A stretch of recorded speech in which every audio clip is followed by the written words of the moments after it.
Hello, everyone. Welcome to the first installment of the TMFD podcast, hosted by yours truly, TMFD. On this podcast, you will find all sorts of talks, but the majority of the time we will be talking about the sport of NASCAR. And on almost every single occasion of this podcast airing, I will have either one or two people with me to discuss what has happened in the past week of the sport. Today, I am joined by my very good friend, Jacob Wuorio. How are you, my good sir? I'm doing pretty good. How are you? Doing fantastic, thank you. Jacob has been one of my close friends for a while now. He's absolutely one of the most knowledgeable guys on the sport I know. He is one of the biggest Chase Elliott stands I know, one of the biggest Rick Stenhouse Jr. fans I know. And without further ado, I suppose we will start off with standard questions. Jacob, I know that this audience probably does not know you a whole lot, so let me just start off by asking, how exactly did you get into the sport? I don't remember exactly because I was really young when I first started watching, but my dad always tells me that I started watching when I was like 3 because he loved watching it, so he had me watch with him. And then as I got older, I started getting attached to my all-time favorite driver, Denny Jr., and just the love for the sport continued to grow each and every year. And, my first full-time season I watched was 2017, where I watched every race. And ever since then, I've watched every race. So, yeah, I've just gotten bigger and bigger of a fan over the years, and it's been great. You love to hear it.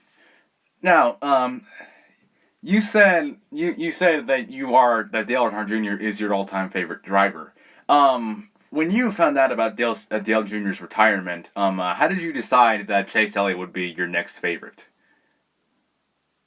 Well, I don't know. I can't remember exactly, but because in his last year, I wanted to focus mostly on Dale and no other drivers, if that makes sense. And then I just guess the Dover race in 2017 when Chase almost won, I noticed that I was really mad that he didn't win, so I thought, I guess I really like this guy, so he'll be my favorite after Junior retires. So that's basically what happened. Well, and then a few years after that, I kind of switched favorites to Chris Buescher, as you should know. But Chase is still my second favorite guy, so yeah, I don't know. And then the love for Buescher happened just over the years, started in 2016 when he won at Pocono. I looked up his stats on Racing Reference, saw that he was really good, and in ARCA and Xfinity, and was shocked he didn't have a top riding cup since he won the Xfinity Championship the year prior. And then he became my favorite in, I believe, 2019. So, yeah. Well, that's wonderful. And you said you did say that you did look up Buescher's stats. Were you surprised at how well he had done and how poorly, I should say, he was being treated in Cup by, and this is no disrespect to Front Row Motorsports, but were you surprised that he was stuck with a mid-pack team, as they like to call them? Yeah, I was, because we've seen with Xfinity drivers how, let's say, Chase Elliott won his championship in 2014, he gets a top rider with HMS. William Byron in 2017, top rider with HMS. It seems like all the Xfinity champions get top rides, but then Buescher just gets stuck with a mid-pack ride at Front Row Motorsports. So, I don't know. That's why I was so shocked to see how good he was, because I thought maybe he was just someone who's a good example? I can't think of a good example of a driver. Maybe someone like Greg Golding, who just was all right in the lower series and then just randomly got into Cup. I thought he was someone like that, but no, he was actually really good in ARCA, Xfinity, and so yeah, it just shocked me. And moving on from that, are you happy now that he has returned to Roush Fenway Racing in a somewhat more competitive ride than where he was? Yeah, I was really happy when I first saw the announcement, and then he had a great first race in the 500, finishing third, which was obviously overshadowed by Newman's wreck, but he's okay enough, thankfully. And then he's had a pretty good season at Roush. I thought he'd maybe do a bit better. I had him making the playoffs. Maybe it was just bias saying that, but I mean, he's had a solid year. I mean, there's some races where he's really good and running up front, like 10th to 15th, but then there's other races where he's like nowhere to be found, and I guess that's just Roush struggling with not being able to have practice. That's probably the main reason why the season hasn't been as good as I thought maybe. All right, and I did, and you've told me several times, and you've mentioned several times that you are a fan. You are also a huge fan of Ricky Stenhouse Jr. When you heard the news that Buescher would be taking the 17 from Stenhouse, and that Stenhouse would be leaving Roush Fenway to go to what was basically Buescher's old team and sort of a ride swap, how did you feel about Stenhouse getting sort of demoted while Buescher was getting promoted? All right, so here's the funny part. When Stenhouse got kicked out, I really didn't care because I didn't really like Stenhouse then.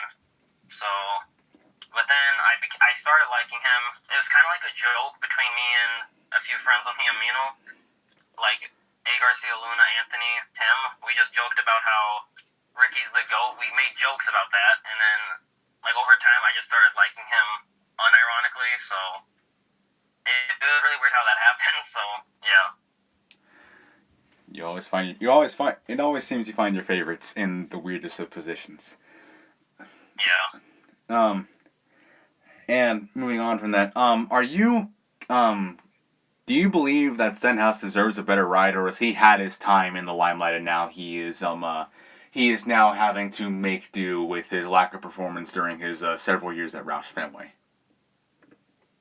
I mean, I think he deserves a better ride just because we've never seen him in top equipment because he joined Roush when they were on a pretty big decline. Well, not right when they were on their decline, but pretty close to it. Because then once Edwards left and then when Biffle retired, the team was just Ricky and Trevor Bayne, and we all know how his career went. So, I don't know, he never really had a good chance in Cup after being, a two-time Xfinity champion nationwide at the time. So yeah, I feel like he deserves a better ride. One last question before we move on to the various news topics of the year. Your all-time favorite driver is Dale Earnhardt Jr. You have told me. How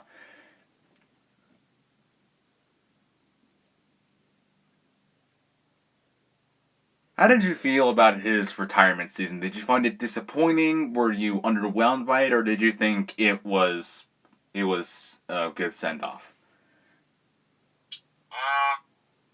I wouldn't really say it was disappointing just because I didn't expect him to do that good in his final year because he was probably just taking it easy every race, trying not to get injured again.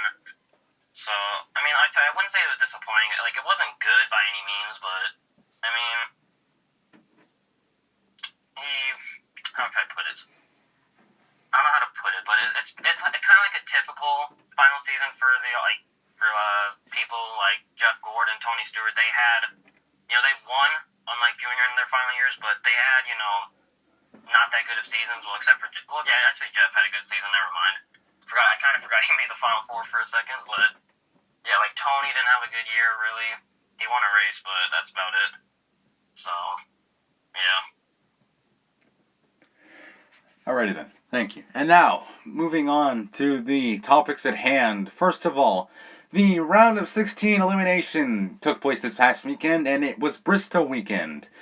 Now, Jacob, let me ask you, what did you think about this weekend's races? So, I didn't really watch that much of the truck race or the ARCA race, but I saw that Sam Mayer won them both, which, good on him. 2 years older than me, and he's way more successful than I'll ever be in my life. So, and then Xfinity was pretty good. I enjoyed it. I wish Chastain could have won it, but Briscoe is a good guy. I like him. So, and the racing was pretty good all race long. And then the Cup race, I really enjoyed it. I feel like some people really didn't that much. Some people said it was disappointing for Bristol, but I thought it was pretty good, especially the last 30 or 40 laps in that battle between Busch and Harvick. I found that battle really entertaining. I must ask you, you bring up the fact that you think people found it disappointing. Do you think that was because of Harvick winning for the 9th time this year, or do you think it was because it was just less or do you think they found it less eventful than the event that we had last year? I'd say a mixture of both, unless you're a Harvick fan, obviously, but Yeah, it was definitely less eventful than last year's race, I would say, but it was still a good race overall. Now, I must ask, because personally, you said that you did not watch the ARCA race or the truck race a whole lot, but I did watch both this weekend, and Sam Mayer definitely impressed me. He was definitely he was on my radar before as this up and coming guy, but now he has won my respect. Where do you, it was announced it was announced 2 weeks ago, I believe, that he would be joining Dale Jr.'s team in a part-time effort in 2021. How do you think he will fare there, and do you think he is one of the next faces of the sport? I didn't hear about that news, so I assume he's going to the 8 part-time, I would guess. Is that correct? I believe that is the case. I think he'll do solid, probably around the same way that Zane Smith did in his time in the 8 car. So, I don't think he'll do amazingly, but, I'd say a few top 10s, maybe a top 5 here and there. All right. Now, personally for me, I was very impressed by Sam Mayer this past weekend. As far as I know, he is one of the youngest winners in the Truck Series. As far as I know, I don't know if he beat Cole Custer's record of being the youngest winner in the series. Let me look it up real quick. If it'll pop up on my computer. I doubt it will, just because. Yeah, it popped up with Eric Jones, but that's just, I think, for the championship, I think. Oh, yeah. Okay, it says, Mayer becomes the youngest truck winner at Bristol at 17 years, 2 months, 22 days. Custer was 16. Custer was 16 when he won his first event, so no, the record is still held by Cole Custer. Oh, I thought he was 17 when he won too, but... No. Yeah. Well, that makes sense then. Yeah. So I guess they just mean he's the youngest winner at Bristol, like the track itself. I'm assuming. But back to Sam Mayer. Mayer definitely impressed me this past weekend.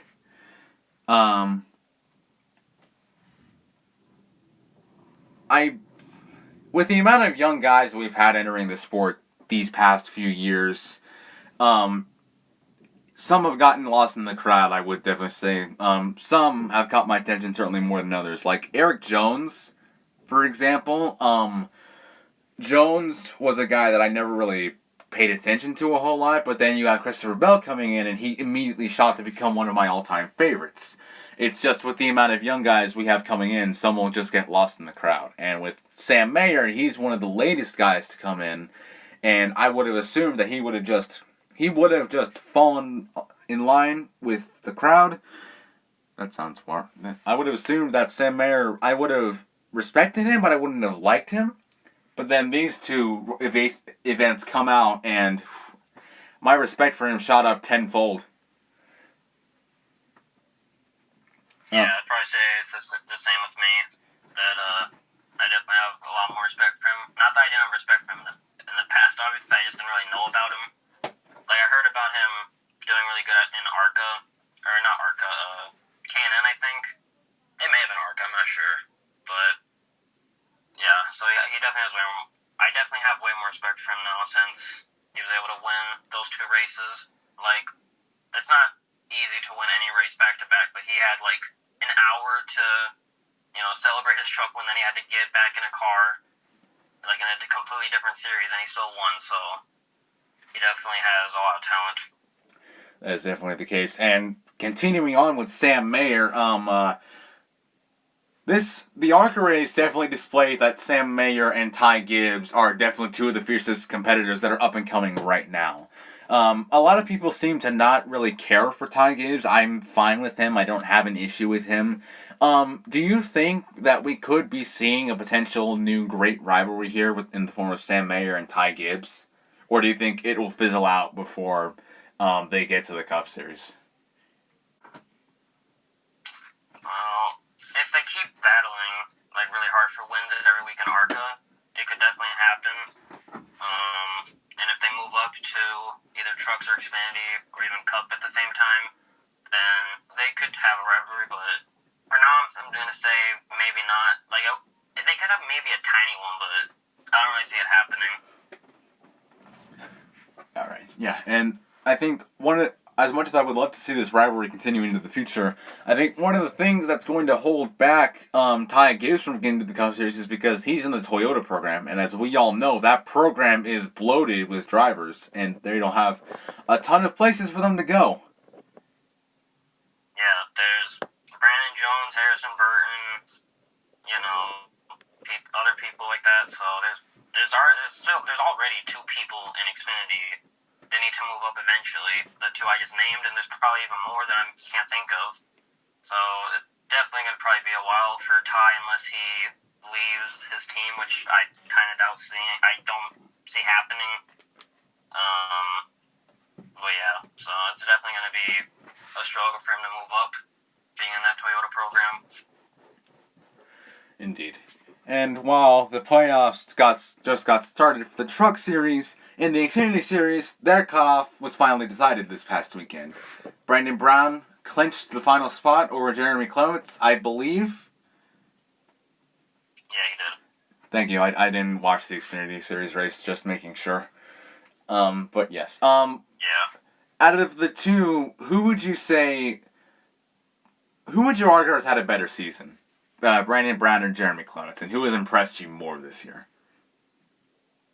I would say Brandon Brown, just because every time I turn on an Xfinity race, I always see them talking about him over Clements. So I would say probably him, because I haven't been keeping up with Xfinity that much. I've watched most races, but I haven't been keeping up as much and as in depth as I have with the Cup. But I would say Brandon Brown. Indeed. Considering that I believe someone in the comments or later can correct me on this, but as far as I remember, last year Brandon Brown did a part-time effort, I believe, and then just to come in this year in a full-time effort and make the playoffs. Granted, the level of competition in the Xfinity Series right now is horrendous. It is still wonderful to see that he was able to make it into the playoffs. I don't know if I could see him in a Cup ride in the future, but I do think that he may end up becoming one of the mainstays of the Xfinity Series, like Jeremy Clements has. Yeah, and I just looked it up for you. He was full-time last year. Thank you. And he got only one top 10, so he definitely's had a way better season, having 4 already this year. I didn't know. It says on the race reference, it says he missed a race. I don't know which one he missed. This year? It says he's around 26 of 20. Yeah, it says he's around 26 of 27. I think... Oh, you know what Racing Reference does? It already puts in this weekend's races ahead of time, so he has made all the races.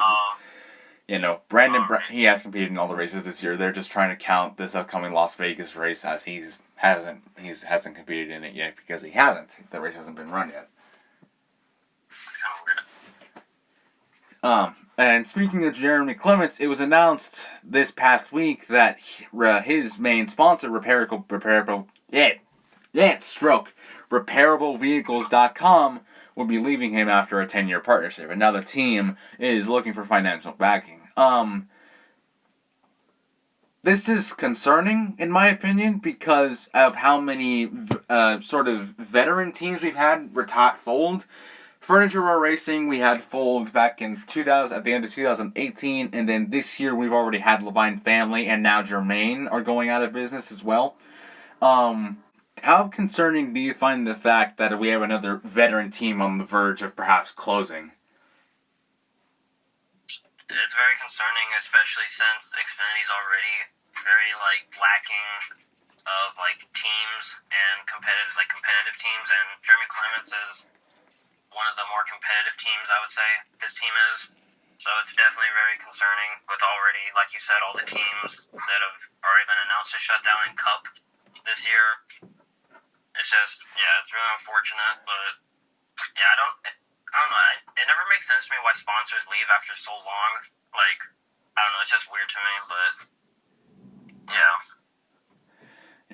It is definitely concerning because Jeremy Clements is one of the biggest underdogs of the Xfinity Series. He's one of the more competitive cars in a lackluster field. in my opinion. And it would be very unfortunate to see him go after so long. I know he's been competing in the Xfinity Series for a long time. I just can't remember what year he started. I'll look that up for you as well. I'm pretty sure I think he started in like 2004. I think. I know. He did somewhere start in. That was a seizure and a half. He did start somewhere. Go ahead. He ran one race in 2003, and then went full time in 2011. Okay. So he's been competing off and on again since 2003. Yeah. Yeah, but I will say it is very disheartening to see Clements' team perhaps shut down. But this is, I believe, a nice segue into the other announcement regarding Germain Racing. It is unfortunate to see that Germain will be shutting down, but in its place, we will be getting a new team by Denny Hamlin. This past week, it was announced that Denny Hamlin and Michael Jordan would be teaming up to form a new team, and that Darrell Wallace Jr. would be their driver. What do you think about this, Jacob? It sucks for Germain to see them go, and then it's concerning for Ty Dillon where he'll go. I assume it'll be something to do with RCR, more than likely, with Richard Childress being his grandfather and all. But yeah, the news of the team, whatever Denny Hamlin's team's going to be named, probably something like Jordan Hamlin Racing or something, would probably be the best name for it, in my opinion.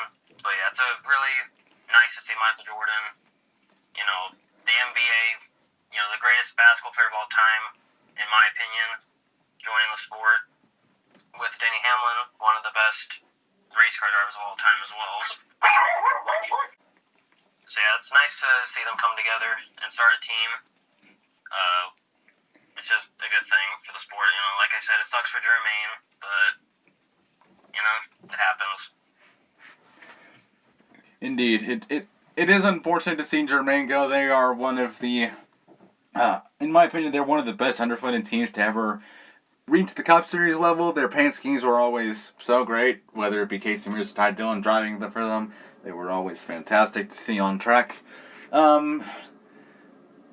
But I will say, though, this is nice because we had no idea where Bubba was going to go, and as we know, he was one of the biggest factors in this silly season, because there were speculations going everywhere. I mean, you know what I mean, right? Yeah, like him going to the 42, staying at the 43 until it was announced that he was leaving. The 96. Yeah, but 96, yeah. It was getting thrown around. Some were even speculating that he was going to go to the 48. Yeah,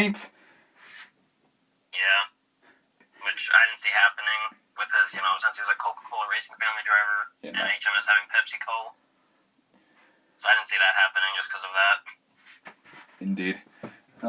But it is nice to see that Bubba has a nice stable ride for the foreseeable future. Although I must say, though, it is, I don't know, I probably should have prepared more for this, but from what I've been hearing, people have been finding a rule in the NASCAR rulebook that states that if you own a team, you have to drive for it. So if that rule ends up being the case, then we may see something interesting happen with Denny and that 11 car. Yeah. Because I think I've heard of that rule before, too, because you see it with Kyle in the Truck Series, he always runs for his own team. Whether it's by, just his decision, which it's probably mostly that, or the rule as well. So unless NASCAR's gonna... Give me a second. So, I'm not sure, maybe NASCAR will do something and just get rid of the rule entirely for the team. I'm not sure, or maybe Hamlin will... Maybe they'll turn into a two-car operation, or maybe even Hamlin will retire after this year if he wins the championship. Who knows? So many possibilities. But I am happy to see that Bubba has a stable ride, and it is nice to see that Denny Hamlin going to driver ownership. When was correct me if I'm wrong, but wasn't the last time we saw a driver start up their own team was Tony Stewart? I'm pretty sure. Well, at least in the Cup. Wait, no, BJ McLeod started his own team this year. Oh, well, they don't count. Well, that's a rip. Yes. Well, actually, and then Dawson Cram started his own team in the Truck Series.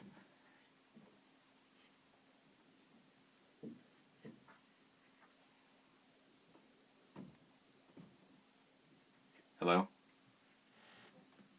Oh, I didn't have anything to say. Oh, yeah, no.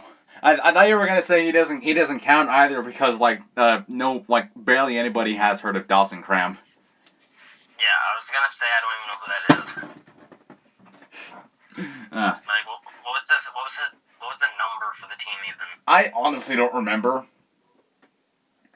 what year was it? This year was when he got it. Yeah, I haven't even heard his name at all. So. Oh, that's a rip. But it isn't. But with Denny going to driver ownership, well, partial driver ownership, I should say, because he's, as far as we know, he's not driving for the team yet. Yeah. But he has to keep driving. But he is technically a driver that's also an owner, just not an owner-driver in the traditional sense. Yeah, but he still technically is, in some sense.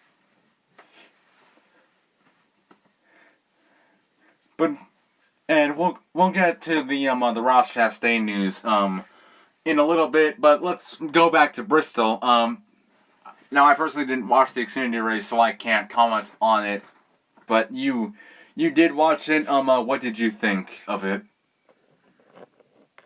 I thought it was pretty good. The battles throughout most of the field. A few wrecks, which, wrecks don't make a race good, but I mean, they can make it more interesting, for sure. But, yeah, and then at the end of the race, with Cindric battling for the win without power steering, and almost winning until Briscoe just blew past Chastain and him, and then Chastain blew past Cindric after that, and then Briscoe winning his 6th or 7th race of the year, I think. So he's having a really good year. He's really what's the word I'm looking for? Title favorite? Yeah, like he's a title favorite, and he's really sticking true to his word of saying, I'm not moving up unless I win 8 races or something. He said something like that, so he's almost there, so. Indeed he is.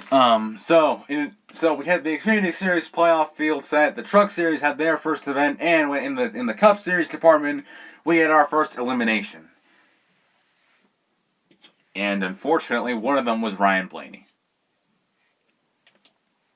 Yeah, I'm not even gonna talk about how I had him making the run of 8. Some of my predictions are pretty messed up now. And then I don't know. He had such a good year. In my opinion, up to this point, he only had 1 win, but he should have had probably 4 maybe, just because there's so many races where he's had a really good car and was in contention to win, but just had something go wrong. He's been really unlucky this year. I must agree on that department. It is surprising because I don't normally make predictions because I'm always so self-conscious that they're going to be wrong, so why even bother?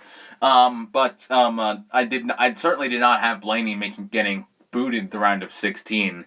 So this was really surprising for me. I guess Darlington just did him in, and then Richmond didn't. Richmond wasn't much better, and then before we started recording this, you and I were talking. And you said, what did you say about Blaney and what happened to him at Bristol? What I remember was at the end of stage 1 or 2, I can't remember which one exactly. He was running pretty good in the top 10, but then just I don't know what happened. He just fell back to 25th or something at the end of the stage. Just I don't know if his tires were old, if he didn't pit and he fell back that fast, or he had a tire going down. Maybe I'm not sure. Well, it was really weird. Indeed it was, and unfortunately, it led to his elimination alongside Cole Custer, William Byron, and Matt DiBenedetto. Out of those 3, which one did you expect the least to get eliminated? William Byron, probably, just because I had him, again, with my predictions, I had him making a run of 8 too, but yeah, yeah, that aged pretty poorly. And he would have advanced more than likely, but whatever happened with Joey Gase just screwed him up completely and like destroyed his radiator, I think. So yeah, no. If that didn't happen, I think he would have made the round of 12 because he was running top 10 when that happened. So yeah, one thing that I found, I was actually getting concerned almost, which I'm not a huge Kyle Busch fan, so this was pretty rare, but I was actually getting legitimately concerned that he was about to get eliminated this round. Yeah, I was too. And then, yeah, he's had a really, like, not really a bad year, just, not bad it's uncharacteristic, is what it is. This year is uncharacteristic of Kyle Busch. Yeah, he only has one stage win. Last year at this point, he had, 20 or something? I honestly don't remember. He had so many. So it's just, as NBC keeps reminding us, he still hasn't won a race this year. His last win was Homestead, as NBC likes to tell us. NBC just likes to shove things down our throat. And they're still my favorite broadcaster, though. I hard disagree there. Fox is superior. And it's mostly just because Junior's in the booth. You gotta admit, he's a pretty good commentator. I mean, he's certainly better than Jeff Burton. I have to give him that.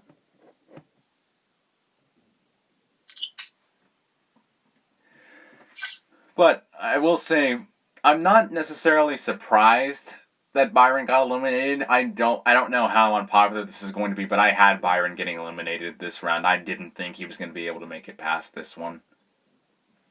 I wouldn't say it's unpopular, just because before the second Dover race, I think it was, that team was really bad. Like, the second Dover race, that was their first top 5 of the year, so they really weren't that good this year.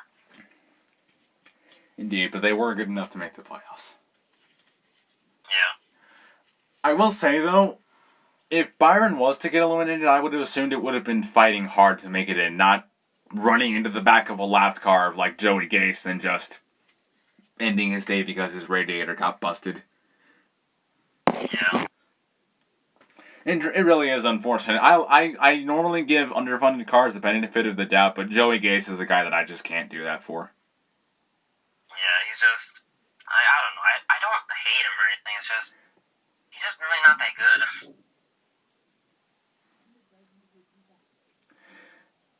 And as for Matt Benedetto, this hurts to say because I like Matt Benedetto a lot, but I didn't think he had a chance of getting out of the round of 16. His only chance would have been winning Bristol, in my opinion. Which he didn't do. But, yeah. And as for Cole Custer, you and I can both agree, he was not getting out of this round, right? I mean, I'm pretty sure everyone on the planet agrees with us there. I mean, he shouldn't have even made the playoffs, but he won. Don't get me wrong. I like Cole Custer, but he's my second least favorite out of the rookies this year. And when I say second least favorite, I mean like he's my 5th favorite of the bunch. Okay, this is sounding wrong. I don't hate Cole Custer. There's a large gap between him and Quinn Houff, who I respect. But Custer, out of the other 4 rookies that we have this year, he's the one that I would find myself rooting for the least often. And I don't mean any disrespect to Cole Custer when I say this, but there was no doubt in my mind he would not get out of the round of 16. I like Cole Custer, don't get me wrong, but he was not going to get out of the round of 16 no matter what happened. Unless he somehow won. Yeah. But I will say though, that could have been challenged because I had Austin Dillon getting eliminated this round as well, and look where he ended up. He's sitting, as far as I remember, he was sitting 7th when the race ended. Yeah, he deserves a lot of applaud, a lot of appreciation for that. Oh, definitely. I had him out of this round too.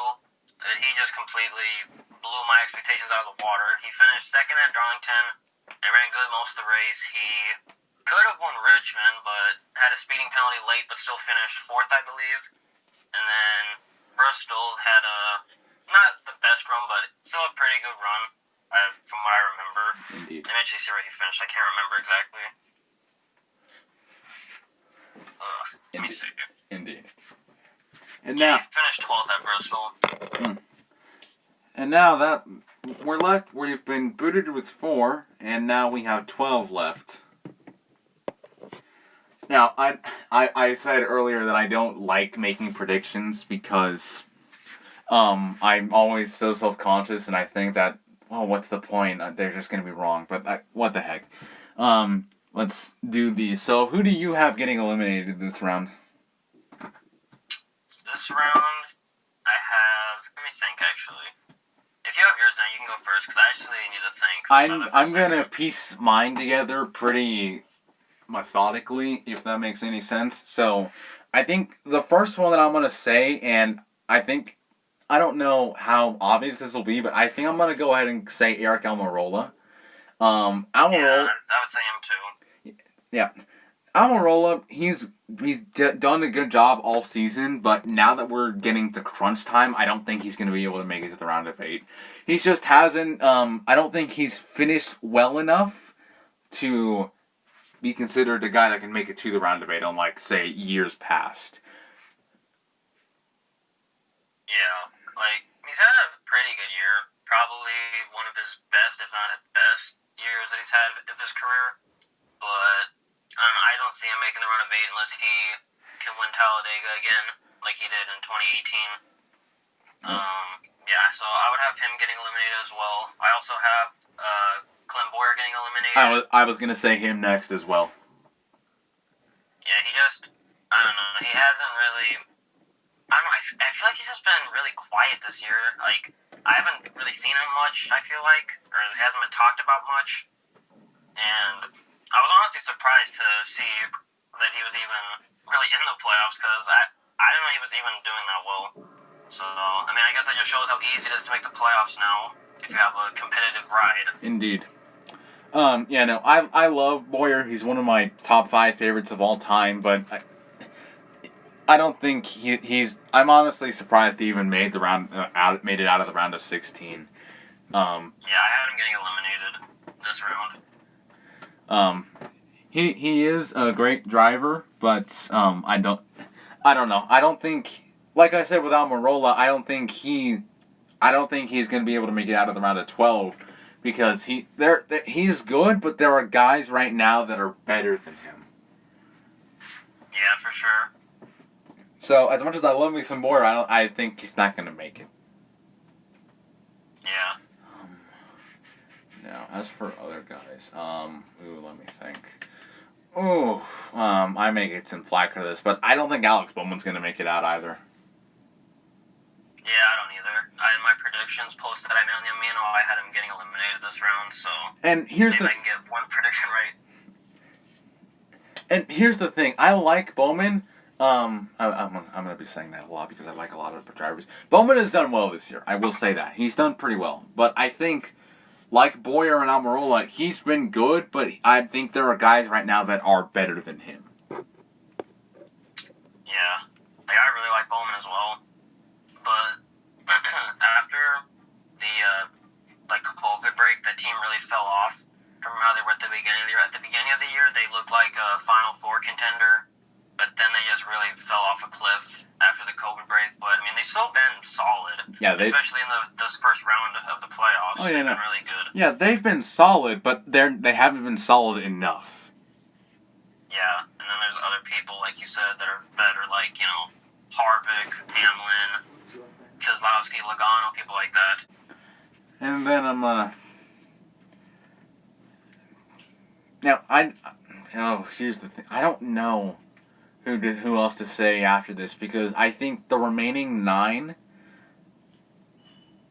there's not someone I can just handpick and say yes they're gonna get. These top 9 have been doing pretty well all year, in my opinion. I don't know. Yeah, like I don't want to say Austin Dillon because of how his round of 16 performance went, but I think I may. Oh, I don't want to do this, but I think I may have to pick Austin Dillon. Yeah, I mean, just looking at the standings now, I'd probably say, this is tough. Because he's sitting 8th right now, so, Oh, wait, I think I know who I'm going to pick, I think. I'm going to say, I don't want to say him either, but maybe Kurt Busch, maybe. Because, I don't know, I feel like the season's been alright. The season's been alright for him, but... Yeah, you're not wrong. This season has been kind of quiet for Kurt, even quieter than normal. I wouldn't say it's consistent quiet, but it's, quiet. Yeah, he's had some good runs, but other times it's just, where is he? Is he even in this race, Yeah. I think I'd probably say, because... Go ahead, Jacob.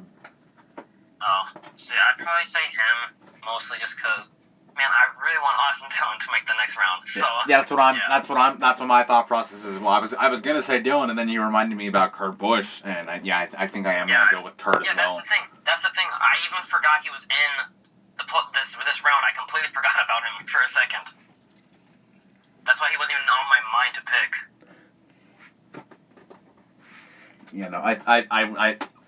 It's the same thing that I've said for the past 3 with Kurt. He's been good, but there are just others that are better than him right now. Yeah, even Austin Dillon's better than him right now, so that's why I would say he's gonna make it over him. Indeed. But I would say those are solid picks. But hey, the folks watching, just remember our picks suck most of the time, so take everything we say with a grain of salt. All right. Yeah. Overall, what would you rate Bristol weekend as out of 10? Every race this weekend? No, overall. How would you rate it all overall? I would probably say either 7.5 out of 10 or 8 out of 10. I would give it 8 out of 10. I would give it a solid 8.5. I didn't watch the Xfinity race a whole lot, so I'm not able to gauge that properly, but the truck race was good. The ARCA race was... Oh, I'm gonna get some flack for this. Okay, so I personally think the ARCA race was the best race of this past weekend. I can't disagree with you because I didn't watch it, so I can't disagree with you there. Yeah, no, I loved the Cup race, but I just loved the ARCA race even more.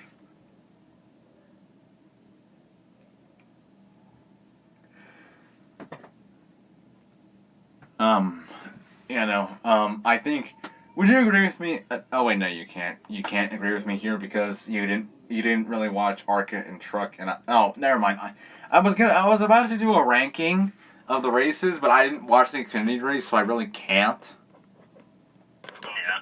So I watched some of the truck race, but I didn't really pay attention to it, if that makes sense. Yeah. I just had it on for background noise.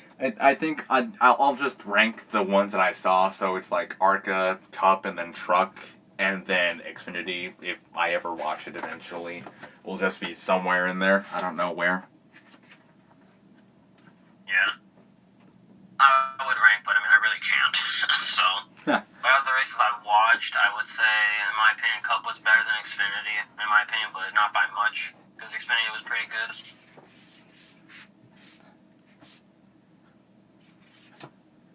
Yeah, and our final topic of the night is going to be the announcement that Ross Chastain will be moving up to the Cup Series full-time for the first time since 2018, but this time he'll actually be competing for points. He will be replacing Matt Kenseth in the 42 for Chip Ganassi Racing. Now this is good news. I have been wanting Chastain to go to the 42 since, ever since he got the 42 in Xfinity and then they shut down. Everyone's just been thinking, Chastain's going to get the 42 eventually. But then we kind of writ him off, in favor of Bubba, because everyone speculated he would go there. But then Chastain gets the ride out of nowhere, which is awesome, because I really love Chastain. Sometimes he's overly aggressive, but, he's a really good driver still overall. And a great guy. I can't say I'm surprised that Chastain got the ride because he was, aside from Bubba, he was the pick to go to the ride. people were dropping his name left, right, and center. He was one of the forerunners for that, right? So I can't really say I'm surprised. Now,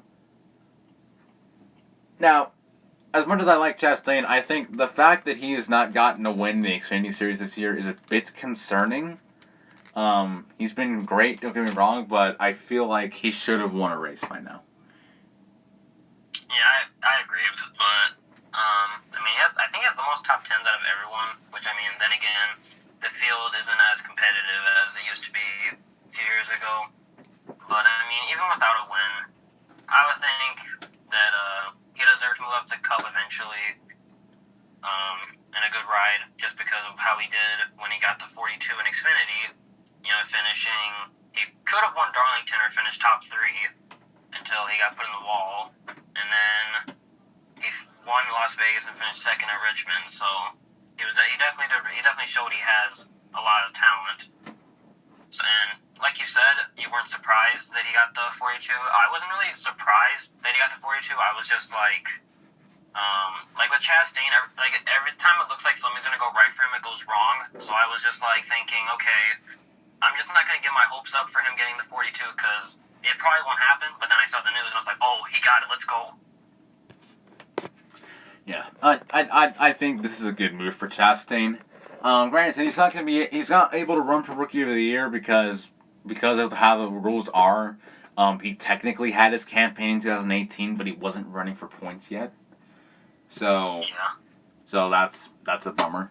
But I think this is a good move for him. I definitely see this. I definitely see him remaining there for the long term. I think Oliver Ganassi is behind him there. They were behind him when they signed him on before, DC Solar decided to commit not living. Yeah. That was really weird with the DC Solar shutting down because that's probably the weirdest way we've seen a sponsor leave NASCAR. No, not probably. It definitely is. Yeah, no, just getting their home raided in the middle of the night because they're doing a Ponzi scheme. Yeah. But this does make the question: where is Matt Kenseth going to go? I would say retirement, fully. That's what I'm guess. thinking as well. But that's what I'm thinking at this point because we were all expecting things from Matt this year, and I think he's mostly not delivered on them. Yeah. It's also a shame It's also a shame because I think 2017 was the perfect send-off year for Matt, but he's just kept coming. He's just kept coming back and not only pushing his eligibility for the Hall of Fame back, but also, just kind of ruining the last few years of his career, I guess. Yeah, that's the thing that sucks because he had a really good send-off in 2017, like you said, winning in his second to last race, and then. The throwback he ran at Homestead was beautiful. Yeah, and then, and I didn't mind 2018. I thought it was a good run for him, sort of replacing Trevor Bayne. But then, this year happened, and while I was happy to see Matt back, I don't think it was a good idea in retrospect. Yeah. But go ahead. I get, how, the old saying, you can take... I don't know how the saying goes actually, but basically once a racer, always a racer. Pretty much, I know that. They love racing no matter how old they get. But yeah. 2017, but yeah. I will say that it is gonna suck to see Matt go again, but at least I just hope that he actually gets to end his career on good terms this time. Yeah, because, the man's almost 50 years old, so he deserves to just, relax at home for the rest of his life and just live happy, Yeah. I'm sure Carter could agree with that statement. Yeah. But I believe that is all, ladies and gentlemen. Thank you all for listening to this first episode of the TMFD podcast. Thank you to Jacob Wuorio, my good friend, for being himself on this podcast tonight. Thanks for having me on. Hey, you're welcome, man. And with that being said, ladies and gentlemen, that is all. I will catch you all in the next one.